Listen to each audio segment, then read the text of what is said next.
Speaker, মানবাধিকার commission অধ্যাদেশ যেটা আনা হয়েছে 2025 সালের, সেই 25 সালের অধ্যাদেশের 16 ধারাটা যদি একটু কেউ ভালো করে পড়েন তাহলে দেখবেন এটা ভিকটিমের জন্য আরেকটি মানবাধিকার লঙ্ঘনের সমান।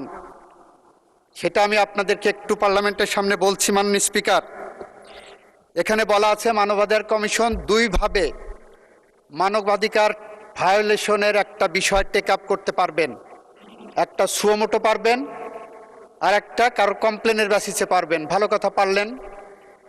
কমপ্লেনের বেসিসে নেওয়ার পরে কতদিনের মধ্যে এটা অনুসন্ধান বা তদন্তে পাঠাবেন তার কোনো গাইডলাইন নাই। তারপরে বললেন যেদিন পাঠাবেন সেদিন থেকে 30 দিনের মধ্যে একটা অনুসন্ধান হবে অথবা তদন্তে সরাসরি পাঠাবেন। ভালো কথা, অনুসন্ধান করে প্রাথমিক সত্যতা পাওয়ার পর একটা 30 দিনের রিপোর্ট পাইলেন। সেই রিপোর্টের পরে কি করবেন? মানবাধিকার সংস্থা আবার একটা তদন্ত করবেন। কতদিনের মধ্যে তদন্ত করবেন সেটার গাইডলাইন নাই। ভালো কথা, আর একটা রিপোর্ট নিলেন 2 মাস পরে, সেটাও ভালো কথা।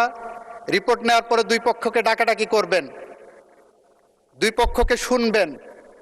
শোনার পরে ওনারা 4টা কাজ করতে পারবেন। নাম্বার 1, জরিমানা করতে পারবেন। কিন্তু জরিমানা কত টাকা হবে, কিভাবে রিলাইজ হবে, কোন আইনে হবে তার কোনো গাইডলাইন এখানে দেওয়া নেই, আইনে বিধান নাই।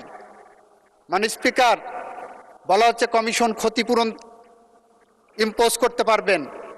ক্ষতিপূরণ কত টাকা হবেন, কি পরিমাণ হবেন, কি গাইডলাইন হবে, কিভাবে রিলাইজ হবে, কার কাছে যাবে তার কোনো গাইডলাইন এই আইনের মধ্যে নাই। মাননীয় স্পিকার, মানবাধিকার আইন কমিশনে বলা হচ্ছে আরেকটা কি করতে পারবেন, ওনারা সুপারিশ করতে পারবেন ওই ভিকটিম মামলা করতে পারবেন নাকি কোনো জায়গায় ধর্ণা দিতে পারবেন।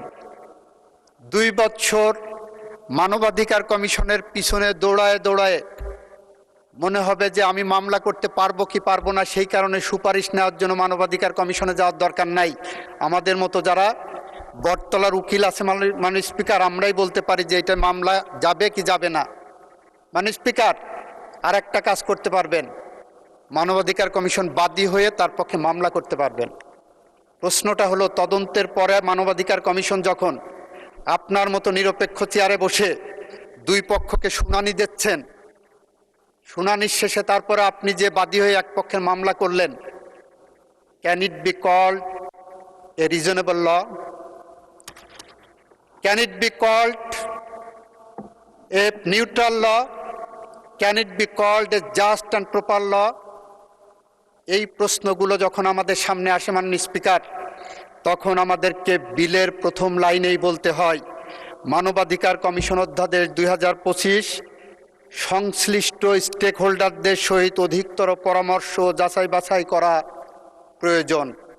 মাননীয় স্পিকার, এখানেই শেষ নয়।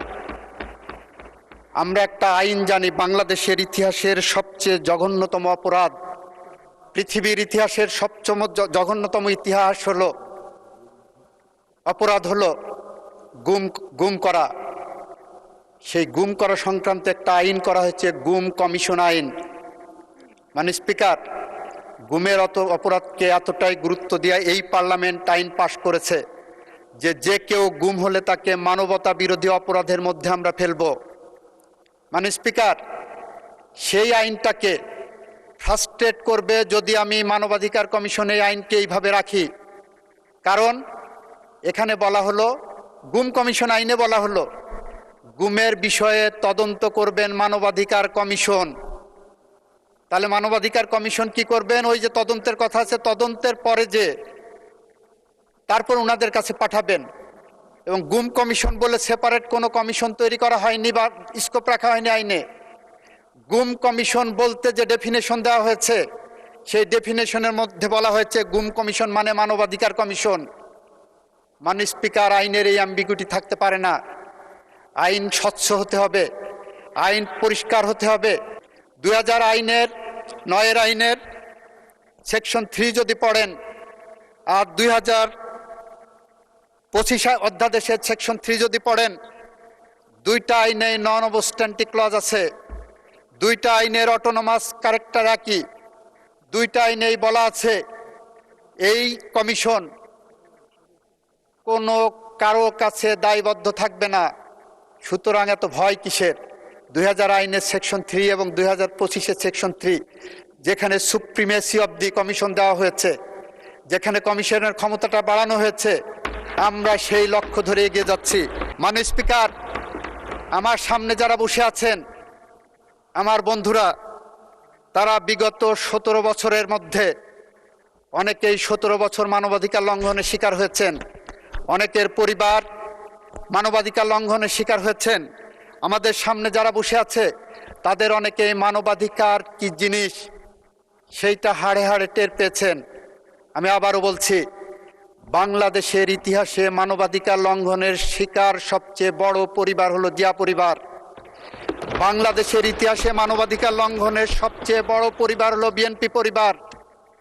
বাংলাদেশের ইতিহাসের সবচেয়ে জঘন্যতম অপরাধের শিকার হলো বিএনপি পরিবার এবং জিয়া পরিবার। আমাদের সামনে বসে আছেন মানবাধিকার লঙ্ঘনের চরমতম শিকার আমাদের মাননীয় প্রধানমন্ত্রী। আমাদের মানবাধিকার সম্পর্কে বিন্দুমাত্র কোনো পিছুটান নাই। মাননীয় স্পিকার, আমরা বলতে চাই, বাংলাদেশে আর কোনো মা যাতে তার সন্তানকে ক্রসফায়ারের নামে না হারান, বাংলাদেশের আর কোনো মা যাতে জায়নামাজে বসে তার সন্তান ফেরার প্রতীক্ষায় বসে থাকেন, প্রতিদিন চোখের জল ফেলেন। আমরা চাই না বাংলাদেশে আর কোনো মানুষ মিথ্যা গায়েবী মামলা না শিকার না হন।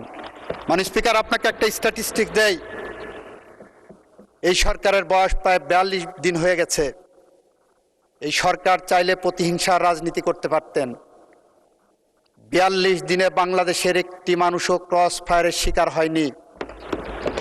42 দিনে একটি মানুষও গুমের শিকার হয়নি। মাননীয় স্পিকার, মাননীয় speaker, childhood shows a man, morning shows the day.